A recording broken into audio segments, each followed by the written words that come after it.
나는 너무 행복합니다. 어떠세요? 예, 이 90번씩 2번, 예, 그 하나님 앞에, 말씀 앞에 있다는 것 자체가 아무나 누리는 특권이 아닙니다. 그래서 얼마나 좋은지 모르겠습니다. 하나님 말씀은 누가복음 16장 말씀 보겠습니다.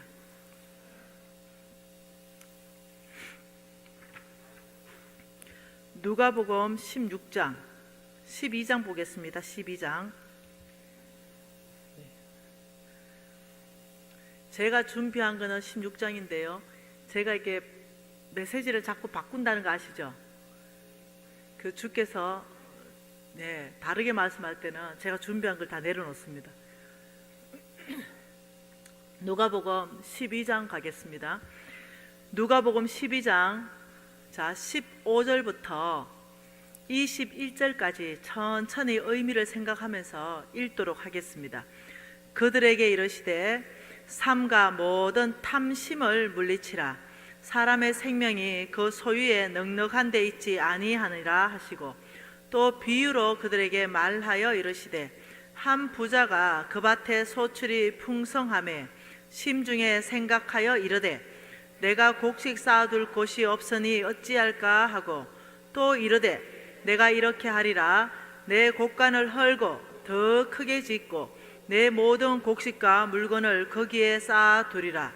또 내가 내 영혼에게 이르되 영혼아, 여러 해 썰 물건을 많이 쌓아두었으니 평안히 쉬고 먹고 마시고 즐거워하자 하리라 하되, 하나님은 이러시되 어리석은 자야, 오늘 밤 내 영혼을 도로 찾으리니 그러면 내 준비한 것이 누구의 것이 되겠느냐 하셨으니, 자기를 위하여 재물을 쌓아두고 하나님께 대하여 부여하지 못한 자가 이와 같으니라. 지금 이 말씀은요, 지금 15절에 탐심을 물리치다 이렇게 시작이 됩니다. 탐심은 어제 한번 복습해 볼까요?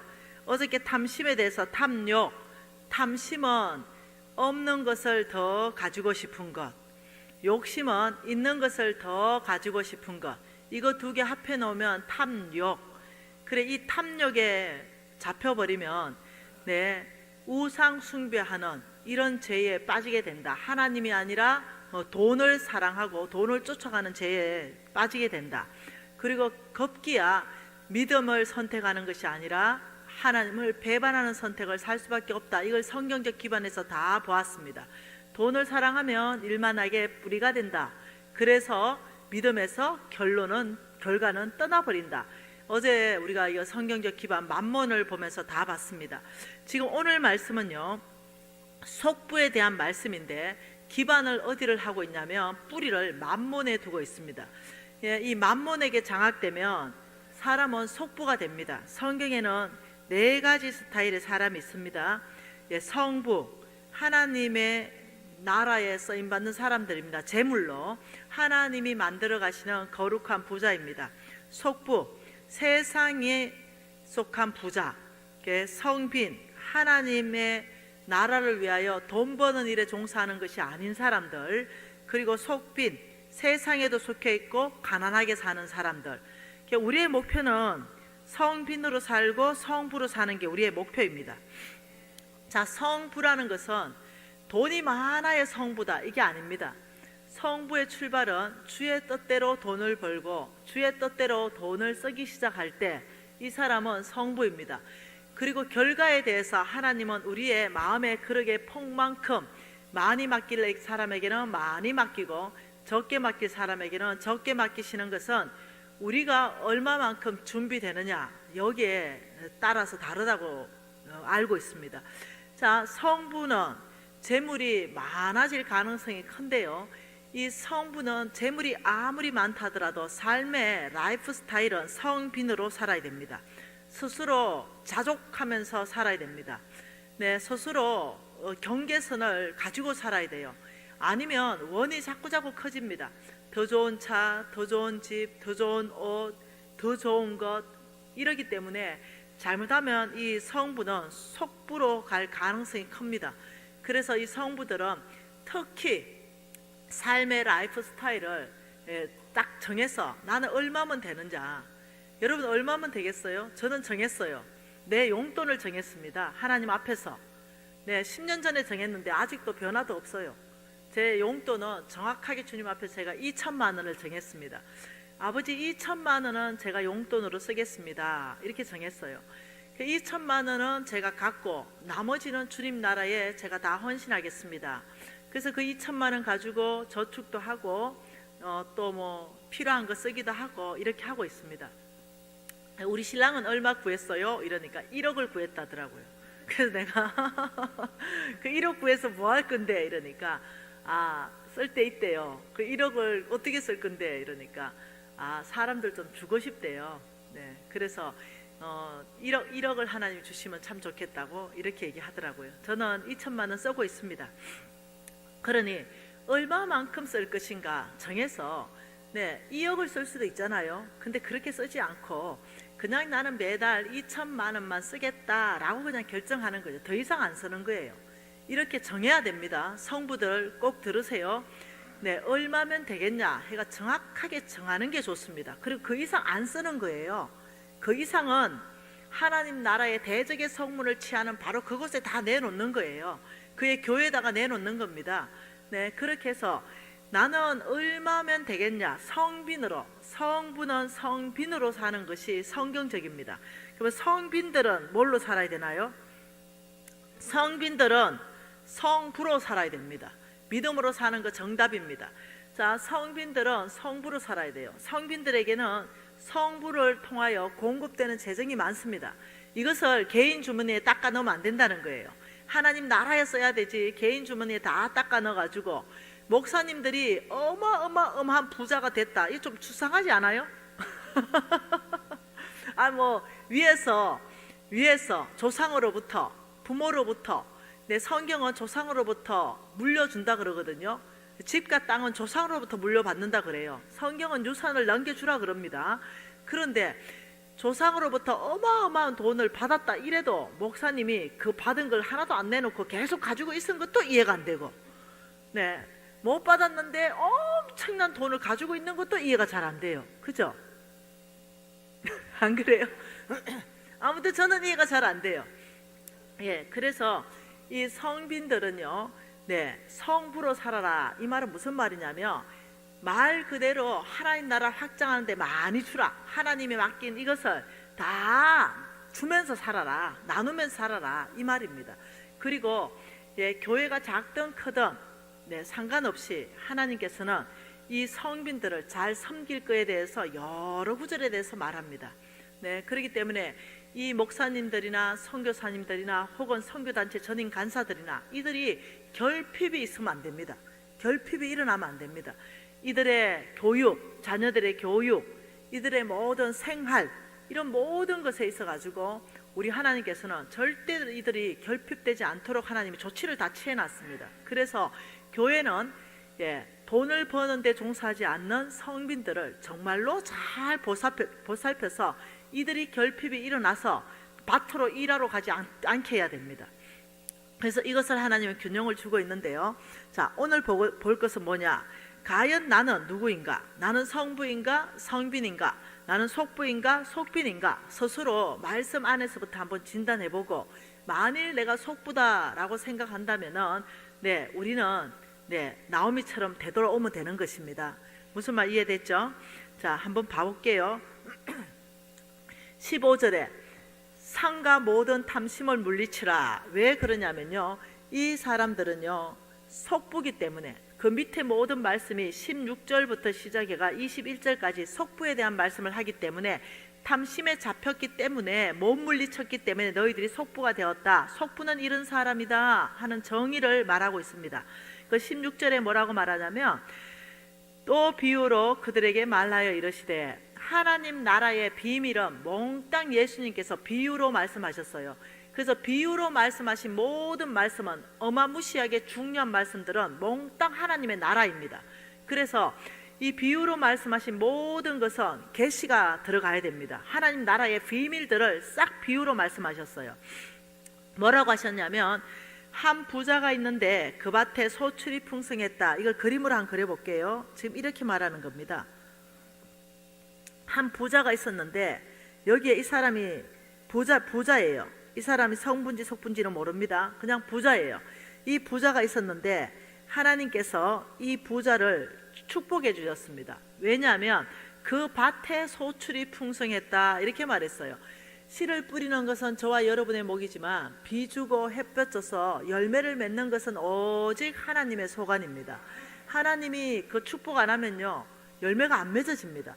그러니 하나님께서 복 주셔서 이 사람이 창고가 어떻게 됐다고 말하고 있냐면 이 창고가 꽉 찼다 지금 이렇게 말하고 있는 거예요. 그 밭에 소출이 풍성함에 얼만큼 풍성했는가? 17절에 마음속에 생각하여 이르되 내가 곡식 쌓아둘 곳이 없으니 어찌할까. 그러니까 창고, 이 농사꾼의 창고가 꽉 차고 이 창고가 막 이렇게 넘쳤다는 거예요. 곡식을 쌓아둘 곳이 없을 정도로 막 넘치고 있다. 그러니 어찌할까. 자 여러분, 하나님은 아브라함의 씨들에게 여기 뭐 준다고요? 여기 복 주잖아요. 여기 복 주고 이 복이 막 흘러 넘치면 하나님은 어디에 가야 돼요? 네, 이 복이 흘러 넘치는 복, 이거 흘러 넘치고 있잖아요. 지금 이거 그죠? 이거 창고 안에 꽉 차고 막 흘러 넘치는 거, 지금 이거 어디로 하나님은 보내라 그랬어요? 이쪽으로, 하나님의 나라를 확장하는 곳으로. 여기 누구를 파송해 놨냐면 하나님은 성빈들을 파송해 놨어요. 성빈들에게 하나님은 미션을 줬죠. 교회를 지어라, 뭐 학교를 지어라, 우물도 파라, 뭐 가난한 사람도 먹여라, 병원도 지어라. 이런 미션들에는 몽땅 하나님 나라 확장인데요, 여기는 돈이 다 들어가는 거예요. 그러니 하나님은 내가 너희를 축복하면 이 넘치는 거는 너희들이 성빈들, 목사님들, 그의 교회, 그의 선교사님들, 선교단체에 하나님 나라 사역을 확장하는 그곳에 돈을 다 줘서 이들이 하나님 나라를 막 확장해 가라. 지금 이래서 내가 너를 축복한다. 그런데 하나님께서는 디모데전서 6장에 뭐라고 어제 다 봤죠? 내가 너희들부터 후히 주고 누리게 할 것이다. 너희들 창고를 꽉 채워주겠다. 결핍이 일어나지 않을 것이다. 우리가 결핍이 일어나면 빚집니다. 네, 늘 부족하게 되죠. 그러나 너희들부터 내가 후히 줘서 너희들부터 누리게 하고 너희 창고가 넘치게 할 때 너희들은 넘치는 걸로 하여 하나님 나라 사역을 하라는 말이거든요. 그렇게 우리는 그러면 우리 창고가 꽉 찼어요. 빚 다 갚았죠. 우리가 먹고 남을 정도로. 저는 지금 그런 상태입니다. 네, 저는 개인적인 빚이 없습니다. 예, 저는 사업체에 여러 개가 있지만 거기에도 지금 빚이 10원도 없는 상태입니다. 자, 이런 상태에서 저는 지금 제 창고 꽉 찼어요. 제 하나 먹고, 우리 아들 벌써 장가 다 보냈죠. 제 하나 먹고도 넘치도록 있는데 이걸 가지고 제가 막 집 사고 또 사고 또 사고 또 사고 하지 않는다는 거예요. 네. 그런데 제가 주의 뜻을 알기 때문입니다. 그런데 지금 이 사람은 심중에 생각하여 곡식 쌓아둘 것이 없으나 이 넘친 걸 주면 되는데 이 사람 선택이 참 안타까운 선택이에요. 한번 보죠. 자, 17절 심중에 생각하여 이르되 내가 곡식 쌓아둘 곳이 없으니 어찌할까 하고 또 이르되 내가 이렇게 하리라. 내 곡간을 헐고 더 크게 짓고 내 모든 곡식과 물건을 거기에 쌓아두리라. 이 사람의 선택은 남 주는 선택을 안 했어요. 무슨 선택을 했냐면 이 창고가 너무 적다. 이 창고를 부셔버리고 내 창고를 크게 지어서 여기 가득 채워야 되겠다. 창고를 크게 짓고 물건을 꽉 채워놓고 나는 뭐라 하냐. 19절에 물건을 거기에 쌓아두리라. 또 내가 내 영혼에게 이르되 영혼아 여러 해 쓸 물건을 많이 쌓아두었으니 평안히 먹고 마시고 즐거워하자. 이렇게 했어요. 여기 쌓아놓고 이 사람은 뭐라 말합니까? 나 혼자 여러 해 동안 잘 먹고 잘 살아야 되겠다. 물건 꽉 찼네. 이런 모습이 무슨 모습이냐면 아파트 한 채 사고 또 한 채 사고 또 한 채 사고 아무리 하나님이 돈을 축복해줘도 하나님 나라에 관심 하나도 없는 삶, 대적의 성문을 깨트려 버리는 바로 그런 일에 하나도 관심이 없고 내 창고만 크게 짓는데 관심이 있는 사람. 내 아파트 사거나 땅 사거나 아니면 오직 그냥 건물을 막 사거나 하나님 나라에 관심 없고 내 창고를 계속 넓혀가는 바로 이 삶이 하나님이 지금 경고하고 계시는 거예요. 나는 평안히 먹고 마시고 여러 해 동안 즐거워하리라 하되 20절 같이 읽습니다. 하나님은 이러시되 어리석은 자야 오늘 밤 내 영혼을 도로 찾으리니 그러면 내 준비한 것이 누구의 것이 되겠느냐 하셨으니 너 어리석다. 이 사람은 이제 정해졌죠. 이 사람은 속부였던 거죠. 이 사람은 성부가 아니었어요. 선택하는 게 이 사람은 속부였습니다. 그러니 뭐라 합니까? 너 어리석다. 오늘 밤 너가 만일 죽는다면 너가 꽉 채워놓은 여기에 거 누구 거 되냐? 너가 지금 세 채, 네 채, 다섯 채 아파트 사놓은 거 그거 누구 거 되냐? 이거 한번 대답해봐라. 지금 이 질문을 하나님은 저에게 하시는 거예요. 오늘 성경 말씀을 통해서 저에게 하시는 거예요. 그러니 이렇게 산 사람에게 하시는 거예요. 저는 이렇게 살았거든요. 그러니 하나님이 저에게 하셨던 거예요. 그러니 속부에 대한 정의를 하나님은 딱 내리십니다. 그게 21절에 속부는 정의가 이렇다 이러면서 뭐라고 합니까? 속부의 정의 첫 번째, 자기를 위하여 재물을 쌓아두고 자기에게는 부여하고 하나님께 대하여 부여하지 못했다. 하나님께는 뭐 하라고요? 인색하다 이렇게 말하는 거죠. 하나님이 아무리 많이 부어줘도 자기를 위해서만 재물을 쌓지 하나님께 대하여는 부여하지 살지 않는 사람이 바로 속부다. 왜? 이 사람은 15절에 탐심을 물리치지 못했기 때문에 이런 자족하는 삶을 배우지 않았기 때문에 끊임없이 이런 삶을 살고 있다. 그런데 이 속부를 내가 오늘 밤 죽이겠다. 그러면 네가 준비한 아파트 누구 거 되냐? 대답해봐라. 이렇게 지금 이 얘기거든요. 참 어려운 얘기입니다. 여러분 누구 거 된다 생각하십니까? 보통은 자식 거 됩니다. 남편 거 됩니다. 부인 거 됩니다. 법적 상속인 거 됩니다. 이러는데 우리 하나님은 다르게 말하세요. 참 놀랍습니다. 우리 하나님은 이렇게 말합니다. 참 이렇게 말하기가 참 어려운데요. 여러분한테 이렇게 말하기가 쉽지 않는 말이에요. 하나님께서는 이것을 다 뺏어서 의인에게 주겠다. 하나님 이렇게 말해요. 그러니 참 어렵습니다. 너희 거 다 뺏어서 내가 의인에게 주고 네가 먹어서 배부르게 못하게 할 것이다. 이 성경의 곳곳에서 말씀하는 내용입니다. 내가 오늘 성경 하나하나 찾지는 않습니다. 왜냐하면 저의 왕의 제정 1, 2에 이미 많이 실어놨고 다른 유튜브 강의에서 많이 했기 때문에 하나님은 명확하게 여러분이 이제 제 성격을 알 겁니다. 철저한 성경적 기반에서 강의한다는 걸 아실 거예요. 없는 말 안 하신다는 걸 알 거예요. 그러니 하나님께서는 이 속부에 이 재물을 다 뺏어서 의인에게 내가 줄 것이다. 속부의 재물로 그의 자녀가 배부르지 못하게 할 것이다. 와, 이렇게 말씀하셨어요. 그러니 이게 보통 문제가 아닌 거죠. 이게 내 문제였고 또는 속부로 살고 있는 크리스찬들의 문제였어요. 그러니 우리가 한 구절은 찾아봅시다. 그래도 미가서 말씀 한번 찾아봅시다. 하나님의 말씀은 미가서입니다. 미가서 6장입니다. 미가서입니다.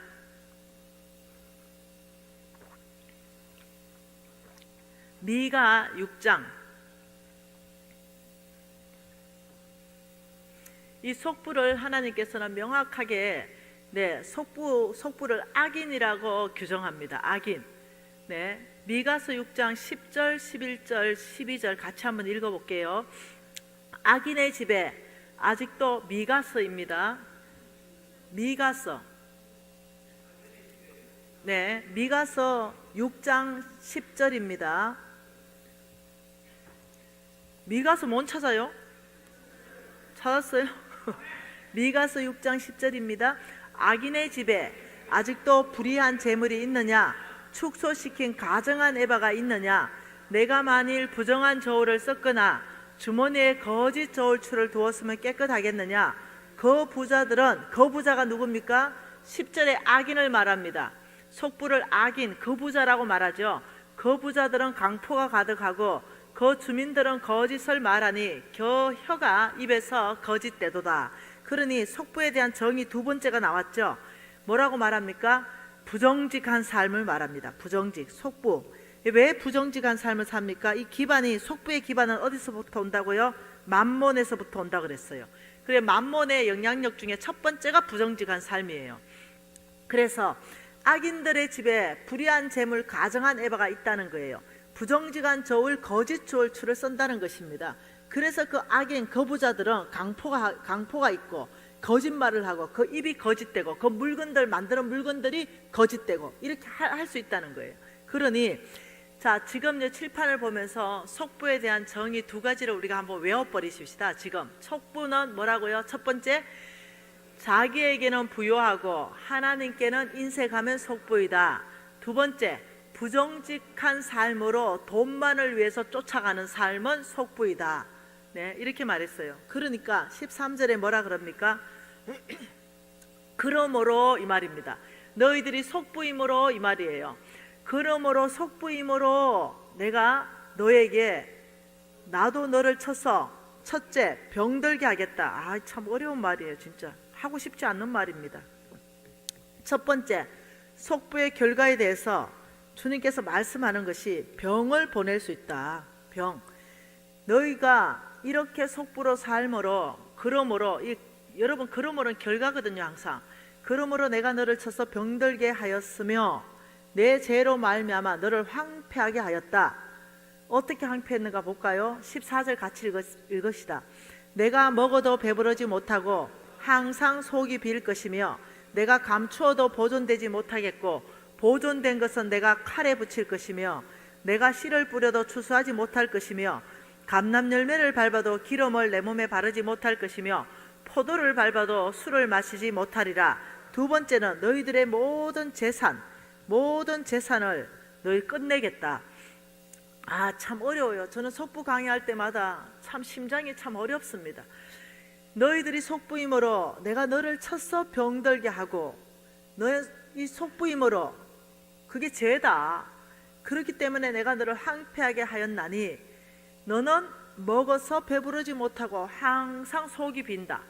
그 재정에 대해서 내가 압박을 가할 것이다. 내가 감춰놨냐? 감춰놓은 것은 보존되지 못할 것이고 혹시 더 깊이 감춰놨냐? 보존된 것은 내가 칼에 붙여버릴 것이다. 내가 씨를 뿌렸냐? 추수하지 못할 것이다. 감람 열매를 밟았냐? 기름을 바르지 못할 것이다. 참 어렵습니다. 포도를 밟았냐? 술을 못 마실 것이다. 이 속부의 결과에 대해서 하나님하고 성품하고 너무 다른 것 같아요. 우리 하나님은 병든 자를 고치시는 분, 소망이 없는 낙심한 자를 소망 가운데 일으키시는 분, 그런 분인데 우리 하나님께서 오히려 병을 주겠다. 너희들의 모든 재산을 없앨 것이다. 왜? 그 이유를 16절에 설명했기 때문에 우리가 아는 거예요. 16절은 그렇게 하시는 하나님의 이유입니다. 같이 읽을게요.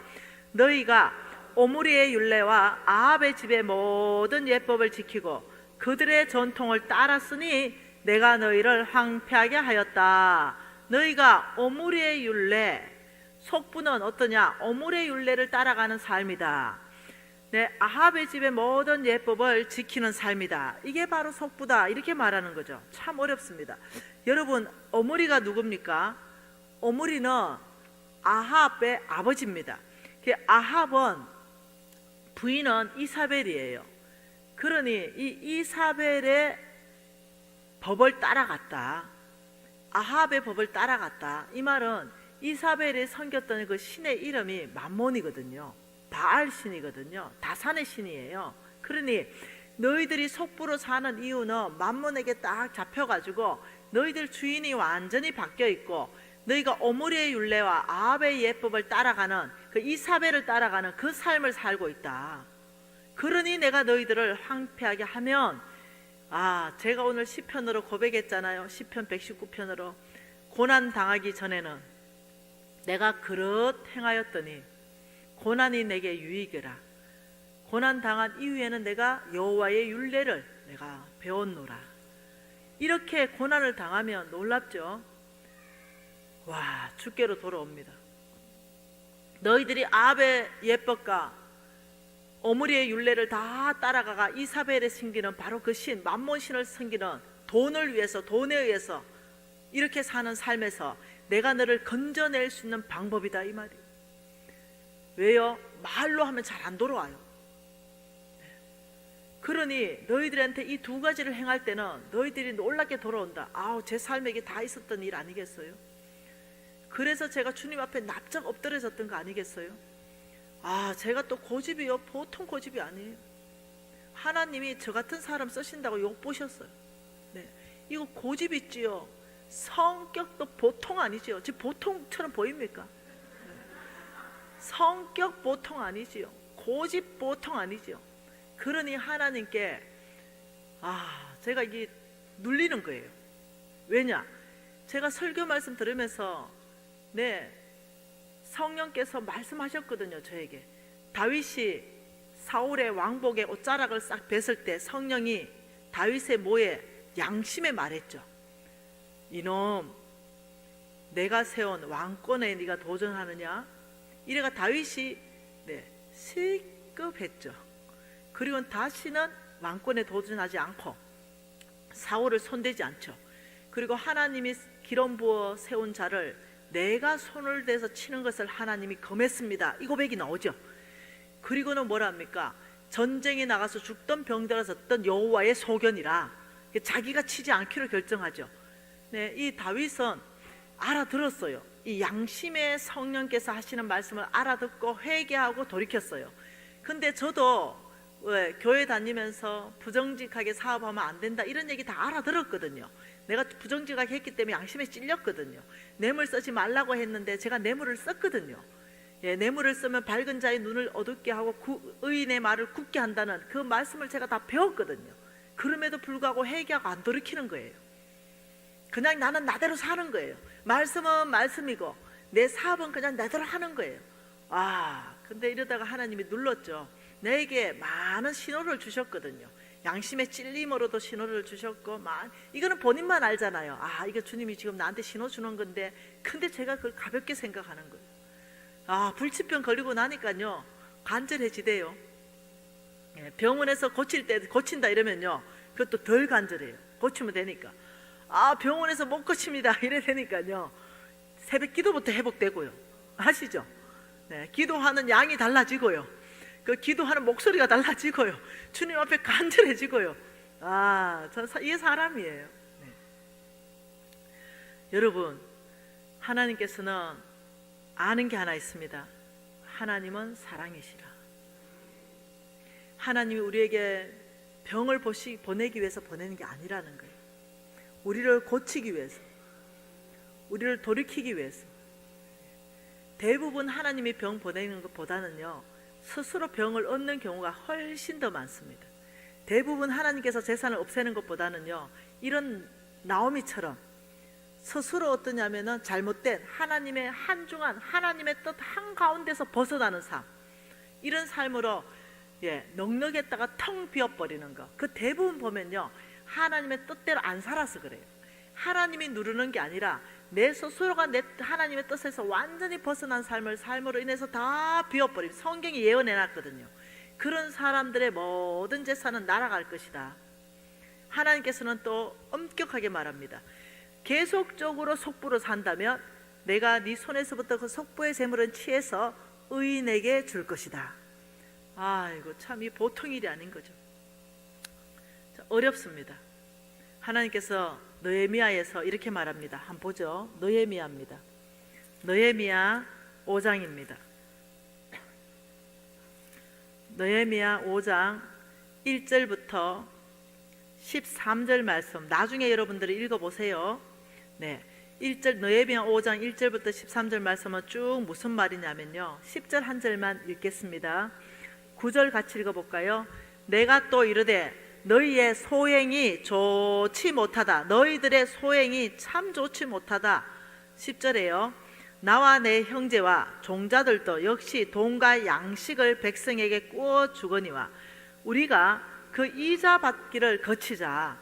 그러니까 우리 형제들에게 돈을 꾸어 주되, 그 돈이 없는 사람이 돈을 꾸는데 그 이자까지 받아서 그 형제를 더 못 살게 하지 말아라.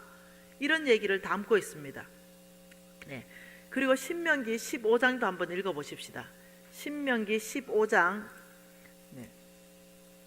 1절 말씀도 한번 읽어보십시다. 신명기 15장 1절 말씀도.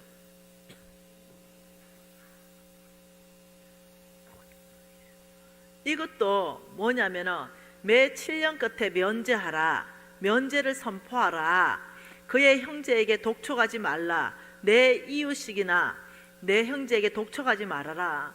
그래서 우리 하나님께서는 특히 믿는 자 안에서 이 고리대금업을 굉장히 엄격하게 하나님이 말씀하고 있는데요. 잠언서 말씀도 한번 읽어봅시다. 잠언서, 이런 사람이 속부라고 말하는 거예요. 잠언서 28장. 하나님이 이렇게 살면 너희들이 속부다. 잠언서 28장 8절도 한번 읽어볼까요? 같이 읽어보십시다. 중한 별리로 자기 재산을 널리는 것은 가난한 사람을 불쌍히 여기는 자를 위하여 그 재산을 저축하는 것이라. 너희들이 믿는 형제에게 중한 별리, 높은 고리대금업으로 재산을 널려놨느냐? 그렇다면 그 재산을 내가 다 뺏어서 가난한 사람을 불쌍히 여기는 자, 의인에게 그 재산을 주겠다, 이 뜻입니다. 너희들이 아무리 그렇게 압제하고 형제를 압제해서 이자를 받아서 재산을 널려놨다 하더라도 그 재산은 의인을 위하여 저축하는 거구나, 이 뜻이에요. 참 엄격한 말이죠. 시편 109편도 한번 읽어볼까요? 시편 109편. 시편 109편 11절 12절 같이 한번 읽어볼까요? 고리대금하는 자가 그의 소유를 다 빼앗기게 하시고 그가 수고한 것은 낯선 사람이 탈취하게 하시며 그에게 인애를 베풀 자가 없게 하시며 그의 고아에게 은혜 베풀 자도 없게 하시며 그의 자손은 끊어지게 하시며 후대에 그의 이름은 지워지게 하십시오. 이게 성령이 기도하는 겁니다. 성령이 말하는 거예요. 와, 고리대금하는 거에 대해서 그 소유를 다 빼앗기게 하십시오. 근데 주님께서는 이미 말씀하는 거죠. 고리대금업으로 높은 이자로 네가 소유를 재산을 널렸다면 가난한 사람을 불쌍히 여기는 자를 위하여 네가 저축할 뿐이다. 하나님은 이미 결정이 끝났어요. 여러분, 이런 것이 속부의 삶이라 하는 거예요. 여러분, 제가 충격적인 게 있어요. 이 충격적인 게 무엇이냐면은 제가 많은 교회를 다니면서 가끔 상담을 하잖아요. 교인들 중에 상담을 요청하잖아요. 그리고 우리 NCMN 왕의 재정학교에 학생들이 와서 상담을 요청하잖아요. 이 상담 요청하면서 이 상담 내용이 거의 많이 대부분 일치하더라는 거예요. 첫 번째, 우리 교회 안에 권사님에게 돈을 빌렸는데, 장로님 사모님한테 돈을 빌렸는데 이 이자가 은행 이자의 10배라는 거예요. 그래서 이걸 갚을 길이 없는데 자기가 돈을 1억을 빌렸는데 이자를 200만 원씩 줬대요. 너무 급하니까 그 돈을 쓸 수밖에 없었대요. 그래서 1억을 빌리고 200만 원 이자를 줬는데 그것을 한 10년 정도 그렇게 했대요. 그렇게 하니까 원금보다 이자가 더 많이 나갔대요. 그런데 그 권사님은 부자래요. 근데 남편이 갑자기 사업이 너무 어려워져서, 정말로 어려워져서 그 권사님을 찾아가서 이 앞으로 200만 원씩 드리는 걸 이자 말고 원금에서 좀 마이너스 해주면 안 되겠습니까? 이러니까 노발대발 난리가 났답니다. 말도 안 되는 소리 하지 말아라고. 이자는 200이고 원금을 200 가져와야 그때 마이너스지, 이랬답니다. 그래서 이 자매가 저에게 무엇을 상담했냐면 파산 신청하는 거, 이걸 상담했습니다. 그래가지고 제가 상담을 못 해주겠더라고요. 너무 마음이 아파서. 파산하래요, 파산 안 하래요. 그래서 그 권사님한테 가서 또 요청해봐라, 또 요청해봐라 이러는데 결국은 그 교회에 그 집사님 파산하는 걸 봤어요.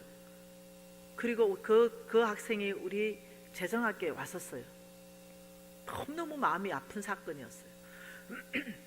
그런데 이런 것이 교회 안에 엄청나게 많다는 사실을 저는 최근에 알게 되었어요. 깜짝 놀랄 정도로. 만일 이런 일이 교회 안에 있다면 하나님께서 아파하세요. 하나님이 싫어하는 일입니다. 여러분이 몰라서 아마 그 일을 행했다고 저는 믿고 있습니다.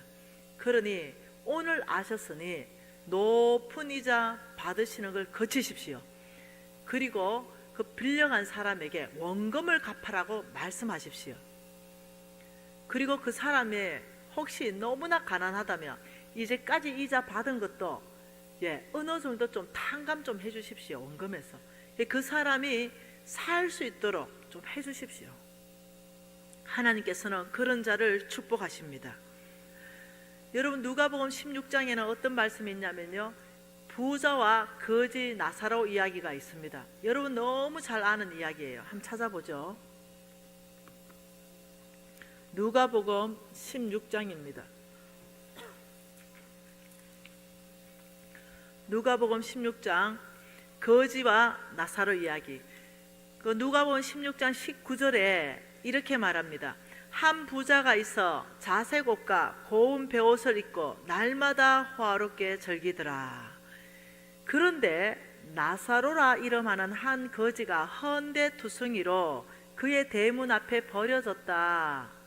버려졌다는 것은 이 부자가 그 나사로를 긍휼히 여기지 않았다, 돌보지 않았다는 얘기예요. 그래서 두 사람이 죽었습니다. 여러분 다 아는 얘기예요. 자, 거지는 천국 갔고 부자는 지옥 간 이야기입니다. 그래서 이 부자가 천국 지옥을 가보니 진짜 천국이 있고 진짜 지옥이 있는 거예요. 그래서 이 부자가 간절히 요청하는 게 뭐냐면, 내 형제, 육신의 형제가 5명이 있는데 그들에게 가서 지금 진짜 이 천국과 지옥이 있다고 좀 얘기 좀 해주라, 이제 이 얘기입니다. 그래서 이 지금 천국에 있는 나사로를 좀 보내라.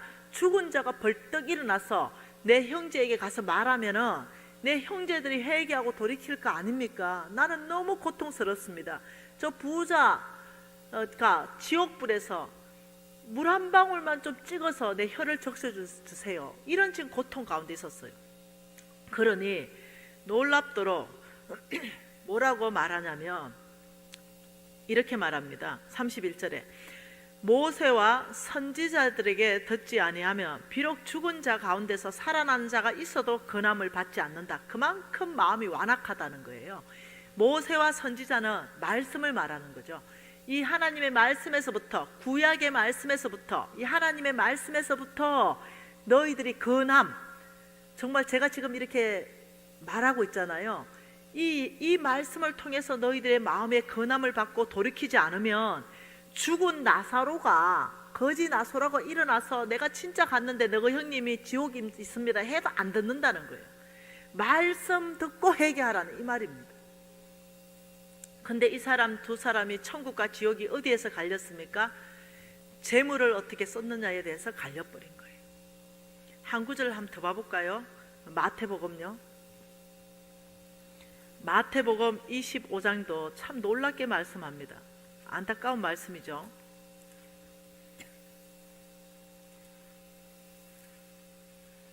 마태복음 25장 33절에도 동일한 말씀입니다. 우리가 이미 모든 아는 얘기예요. 여러분, 이 중간에 빨간 융단이 깔려있는 이 중간을 제가 보는 오른쪽에는 오늘 약물입니다. 천국 갈 분들이에요. 기분 좋죠? 자, 목사님 왼쪽에 포함되어 있어서 죄송해요. 오늘 지옥 갈 염소물입니다.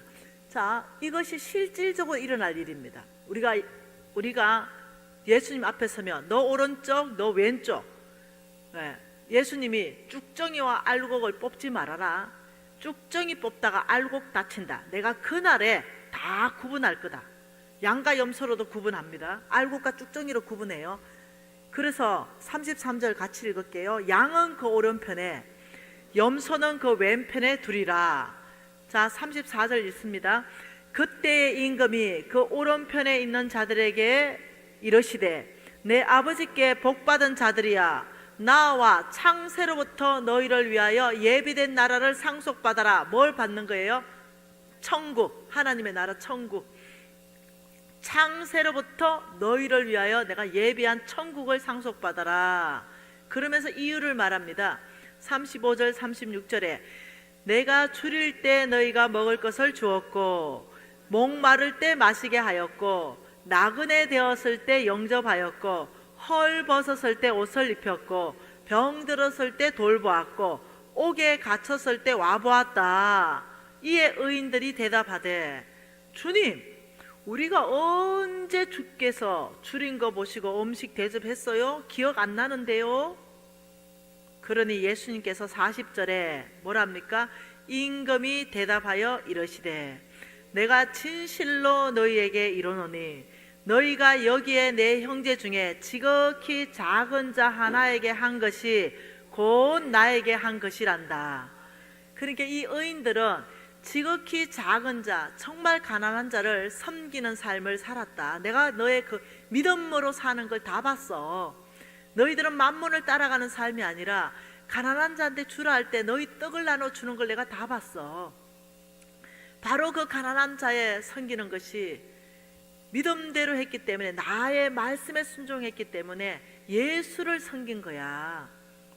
그리고 왼쪽을 바라보면서 얘기했습니다. 41절에 왼쪽에 있는 자들에게 이르시되 저주를 받은 자들아, 나를 떠나 마귀와 그 사자들을 위하여 예비된 영원한 불 지옥에 들어가라.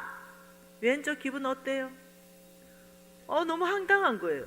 그래서 이유를 말합니다. 너희들은 내가 줄일 때, 내가 목마를 때, 내가 나그네 되었을 때, 내가 헐벗었을 때, 병 들었을 때, 옥에 갇혔을 때 돌보지 않았다. 그러니 이 악인들이 우리가 언제 주님을 돌보지 않았습니까? 이러니까 45절 같이 읽습니다.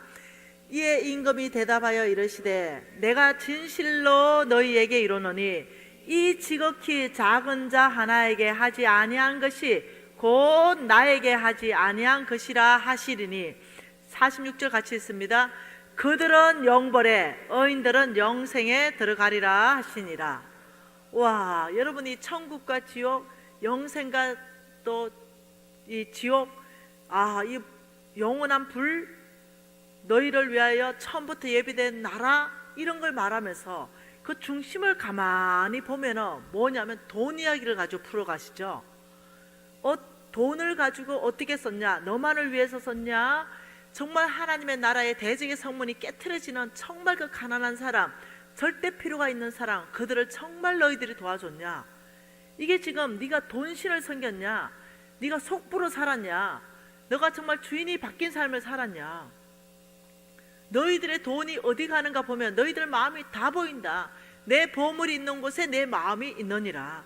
교회를 사랑한다면서 헌금을 하나도 안 하는 사람은 교회를 사랑하는 게 아니라고 성경은 말하고 있는 거예요. 나는 선교지를 너무너무 사랑하고, 내가 선교사들을 너무너무 사랑하고, 나는 아프리카의 굶는 아이를 너무너무 사랑한다며 내 보물이 가는 곳에 내 마음이 있어요. 그러면 보물이 가게 돼 있다는 거예요. 참 이게 너무 엄격한 말씀이라는 거예요. 틀림없는 사실은 말씀이 기준인 거예요. 그러면서 또 한번 읽어볼까요? 누가복음 3장 가볼까요? 누가복음 3장. 너무너무 말씀이 많은데요, 그냥 몇 구절만 찾아보십시다. 누가복음 3장에 2절 말씀 한번 읽어볼까요? 안나스와 가야바가 대제사장으로 있을 때에 하나님의 말씀이 빈들에서 사갈의 아들 요한에게 임한지라. 지금 여기에 누가 있어요? 여기에 지금 요한이 있어요. 근데 이 요한에게 뭐가 임했냐면 하나님의 말씀이 임했어요. 그러니 요한이 지금 입을 빌리는 거예요. 하나님께서 요한의 입을 빌려서 지금 그의 백성들에게 하나님이 말씀하시겠다는 겁니다. 말씀으로 세례 요한에게 임했습니다. 여러분, 하나님이 말씀하시는 방법이요, 사람을 통해서 말씀하십니다. 어떤 데는요, 나귀를 통해서도 말씀하십니다. 하나님께서는 매주 목사님의 입을 통해서 그의 말씀을 선포하게 하십니다. 오늘 4일 동안은 저를 통해서 하나님의 말씀으로 여러분에게 선포하게 하십니다. 그러니 지금 이 세례 요한 입에서 나오는 이 말씀은 하나님의 말씀입니다. 말씀으로 하나님의 말씀이 세례 요한에게 임했다, 이렇게 말하는 거예요. 세례 요한이 무슨 말을 했는가 한번 봐보죠. 세례 요한은 주의 길을 준비하라, 그가 오실 길을 곧게 하라, 이 말씀을 하시면서 7절을 저는 보고 싶습니다. 같이 읽죠. 요한이 세례를 받으러 나오는 무리에게 이르되 독사의 자식들아, 누가 너희에게 일러 장차올 진노를 피하라 하더냐. 그러므로 회개에 합당한 열매를 맺으라. 그게 지금 이렇게 말했어요. 세례 요한의 입을 빌려서 하나님께서 지금 저에게, 여러분에게 하시는 말씀이, 독사의 자식들아, 누가 너희에게 일러 장차올 진노, 지옥, 마귀를 위하여 예비된 곳, 그것을 피하라고 하느냐. 그걸 피하려면 회개에 합당한 열매를 맺으라, 이렇게 얘기했어요. 근데 굉장히 강력한 말이죠. 그러니 그 말을 듣던 사람이 세 무리가 있었습니다. 이렇게, 첫째는 불특정한 다수의 무리들이 그 말을 들었고, 두 번째는 세리들이 그 말을 들었고, 세 번째는 군인들이 그 말을 들었어요. 독사의 자식들아, 장차올 진노, 지옥을 피하려면 회개에 합당한 열매를 맺어라. 너무 어렵죠. 그러니 10절에 무리가 물어 이르되 그러면 우리가 무엇을 하리까? 세례요한 선생님, 장차올 진노, 그거 지옥을 피하려면 우리가 어떤 회개에 합당한 열매를 맺어야 됩니까? 이 질문이에요. 무엇을 해야 됩니까? 그러니 세례 요한이 뭐라고 합니까? 대답하여 이르되 옷 두 벌 있는 자는 옷 없는 자에게 나누어 주고 먹을 것 있는 자는 먹을 것 없는 자에게 주라, 이 말이에요. 돈에 대해서 말하죠. 그리고 세리들도 세례를 받고자 와서 선생님, 우리는 무엇을 해야 됩니까? 똑같은 질문이에요. 장차올 진노를 피하려면 우리는 어떤 회개에 합당한 열매를 맺고 살아야 됩니까? 이러니까 대답하여 이르되 부가된 것 외에는 거두지 말라. 부정직한 삶, 속부의 삶, 만몬에 장악된 삶, 이거 끊으라. 그리고 군인들이 14절에 왔어요. 군인들도 물어 이르되 우리는 무엇을 해야 됩니까? 이르되 사람에게 강탈하지 말고 거짓 고발하지 말고 받은 급료를 족한 줄 여겨라. 천국과 지옥을 얘기하시면서 장차올 진노를 피하는 데 있어서 몽땅 돈으로 설명하고 계신다는 거예요. 왜 이럴까요? 천국과 지옥을 설명하는 예수님의 그 메시지를 다 종합해 보면요, 그 중심의 핵심에 항상 돈이 있습니다. 왜요?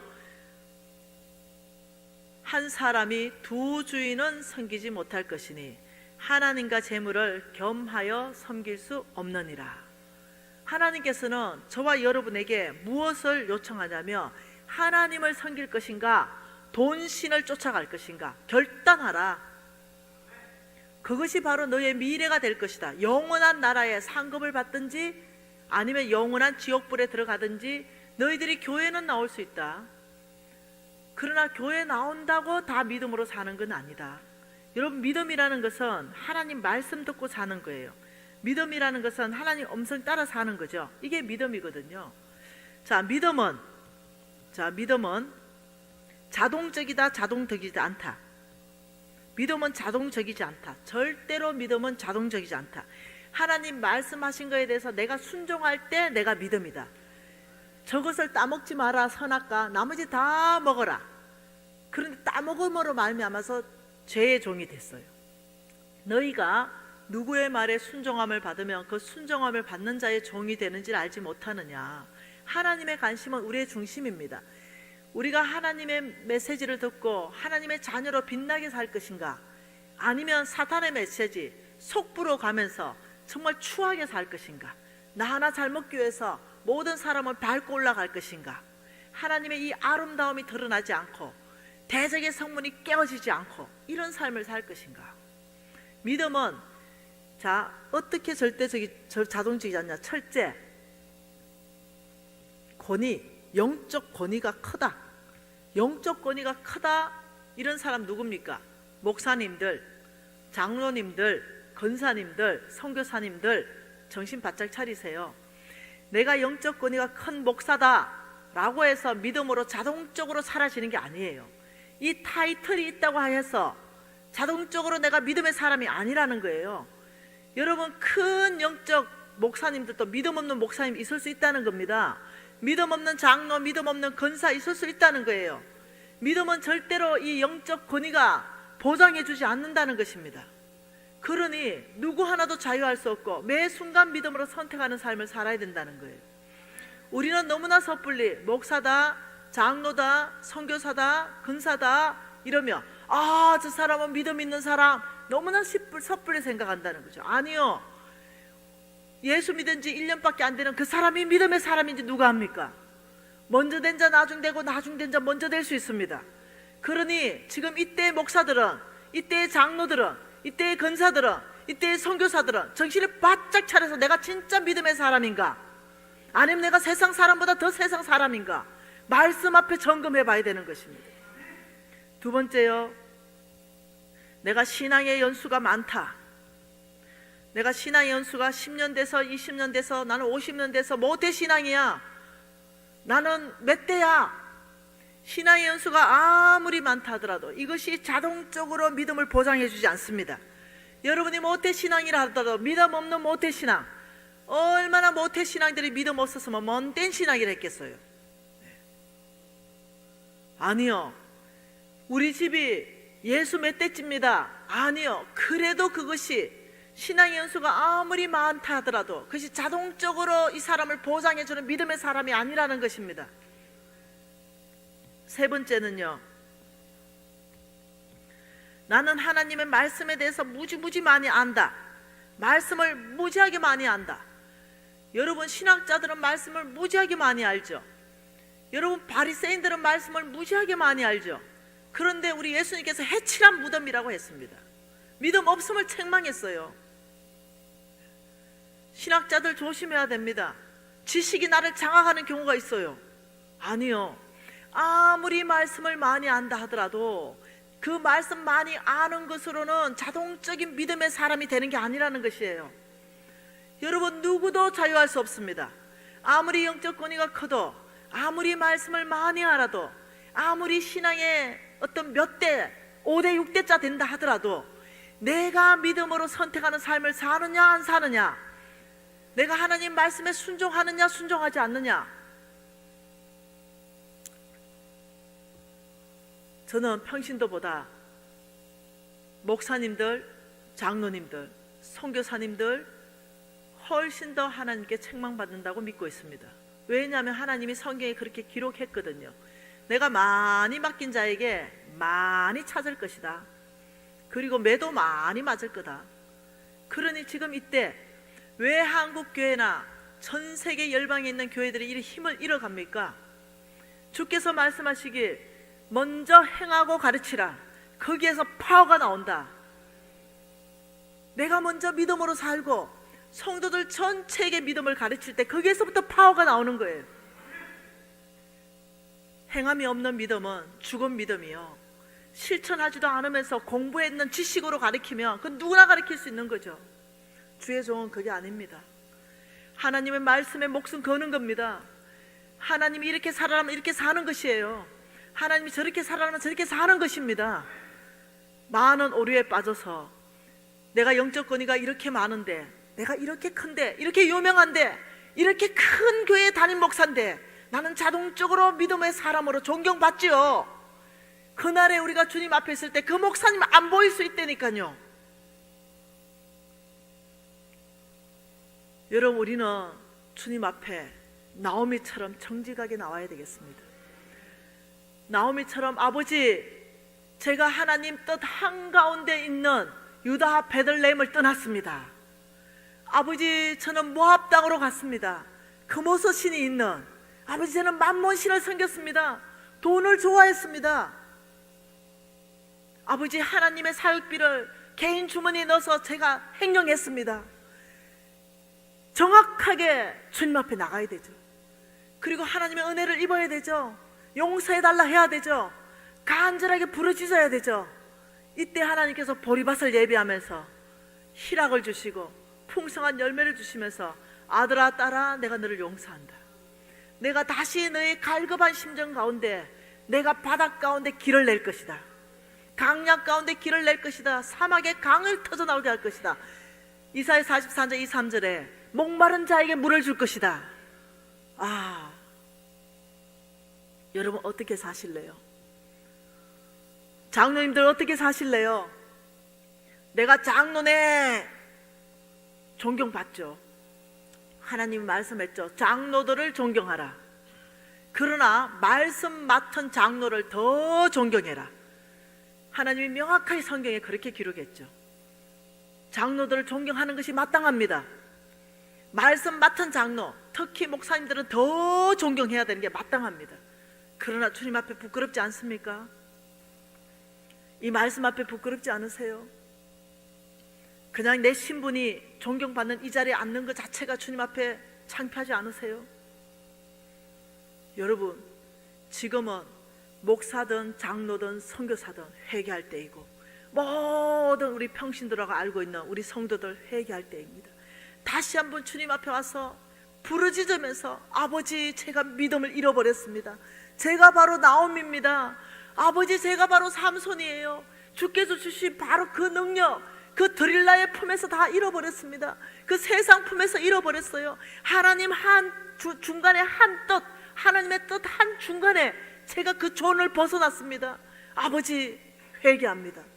오늘 이 밤에 여러분 그냥 가지 마십시오.